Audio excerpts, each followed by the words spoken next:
Assalamualaikum warahmatullahi wabarakatuh. Kita mulai ke pembahasan tentang materi batas maksimum pemberian kredit. Video ini berdurasi hanya sekitar, mudah-mudahan bisa sampai 15 menit.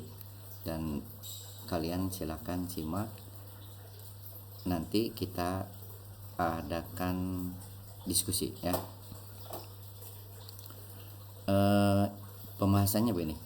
BMPK adalah pengertiannya batas maksimum pemberian kredit atau sering kita dengar dengan BMPK yang menyediakan dana yang diperkenankan untuk dilakukan oleh bank kepada sekelompok peminjam tertentu di batasan BMPK ya. Pos-pos yang diperhitungkan dalam menetapkan BMPK adalah sebagai berikut. 1. Kredit yang diberikan. Terdengar suaranya? Oke ya, lanjut.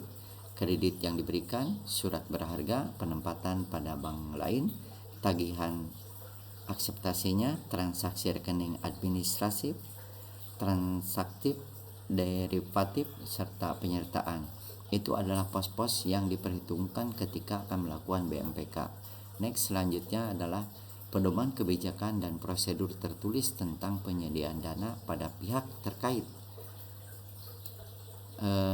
Minimal yang mencakup 1. Seleksi dan penilaian pelayanan peminjaman. 2. Penempatan batas penyediaan dana. 3.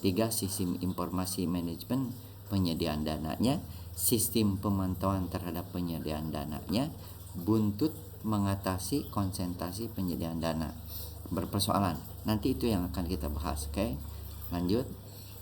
BMPK kepada pihak yang terkait. BMPK kepada pihak yang terkait ditetapkan maksimal 10% dari modal bank.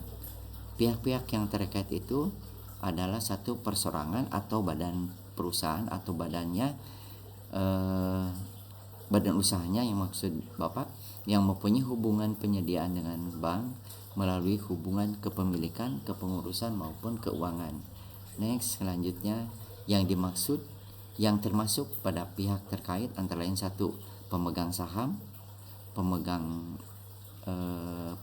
sahamnya, pemegang sahamu, komisaris, pihak yang mempunyai hubungan keluarga, perorangan yang mempunyai saham minimal 25% dari perusahaan sesuai dengan poin yang ke nomor 2, sahamu ya.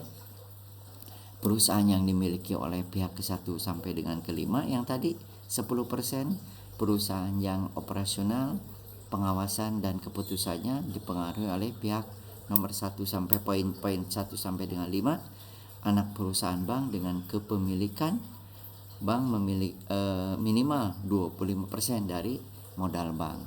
Next, BMPK kepada pihak yang tidak terkait. Maksimal BMPK kepada pihak tidak terkait ya ditentukan maksimum 20. Kalau tadi adalah pihak-pihaknya, sekarang pihak tidak terkait ditentukan 1. Jumlah maksimumnya 20% dari modal bank jika penyedia dana kepada suatu peminjam. 2. 25% dari modal bank jika penyediaan kepada satu kelompok peminjam. Oke, dilanjut. Slide selanjutnya adalah pemantauan terhadap BMPK. Adalah selisih lebih antara presentasi BMPK yang diperkenankan dengan presentasi penyediaan dana terhadap modal bank. Penyebab melampaui BMPK: 1. Penurunan modal pada bank. 2. Perubahan nilai tukar. 3. Perubahan nilai wajar. 4. Penggabungan usaha atau perubahan struktur kepengurusan. 5. Perubahan ketentuan. Next ya, pelanggaran BMPK, efeknya nanti. Pelanggaran BMPK dapat dilihat apabila saat dilakukan realisasi penyediaan dana melebihi dari presentasi maksimum.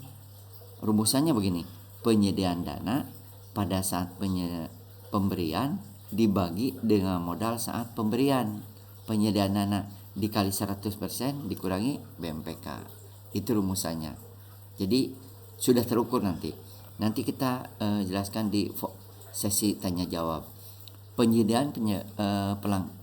Penyelesaian pelanggaran dan pelampauan BMPK.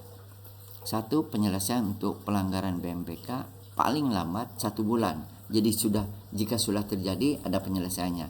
Yang kedua, penyelesaian untuk melampaui BMPK karena penurunan modal, penurunan nilai tukar atau nilai wajar paling lambat 9 bulan sejak action plan disampaikan kepada BI.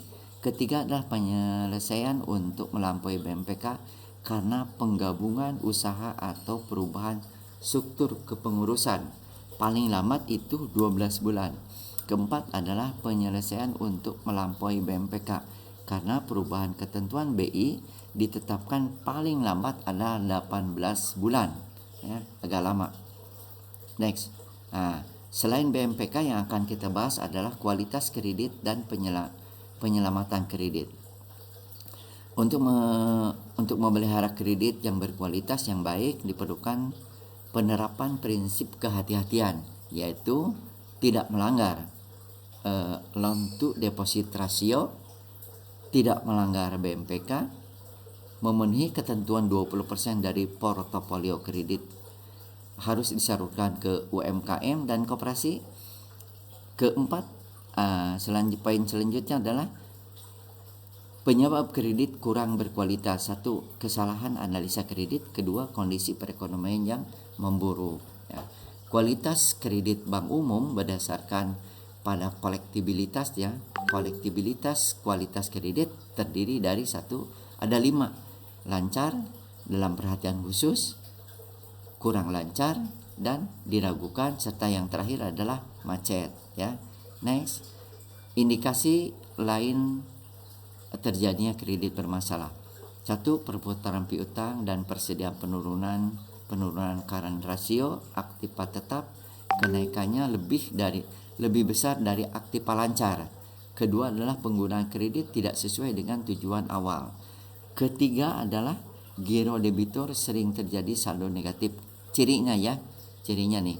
Keempat adalah simpanan debitur tertarik pada jumlah yang sangat besar. Simpanan debitur ditarik dalam jumlah besar, nanti nampak sekali. Tunggakan angsuran dalam jumlah yang material, nasabah menghindar dari dihubungi oleh pihak bank, sering terjadi pergantian pengurus. Ke-8, nasabah sering berpindah-pindah tempat. Itu ada indikasinya. Yang ke-9, manajemen yang lemah, pengurusan tersangkut perkara hukum pengurusnya. Ke-11, ketidakmampuan membayar pajak, terjadinya likuiditas anak perusahaan. Nah, itu adalah proses tentang kredit yang disalurkan. Sekarang jika kredit disalurkan, ada cara lain untuk penyelesaian kredit yang bermasalah. Satu disebut dengan restrukturisasi kredit, ya. Restrukturisasi kredit adalah upaya bank agar debitur dapat memenuhi kewajibannya.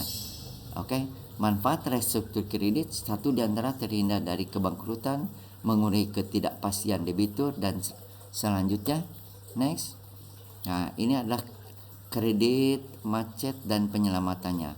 Upayanya dalam upaya bank dalam kredit macet itu 1, inventarisasi dokumen agunan, pengadaan, pengikatan, penutupan asuransi, mengungkapkan agunan bergerak untuk dijual secepat mungkin. Faktor-faktor penyebab kredit macet: ada faktor internal dan faktor eksternal. Oke. Itu untuk penanganan kredit macet.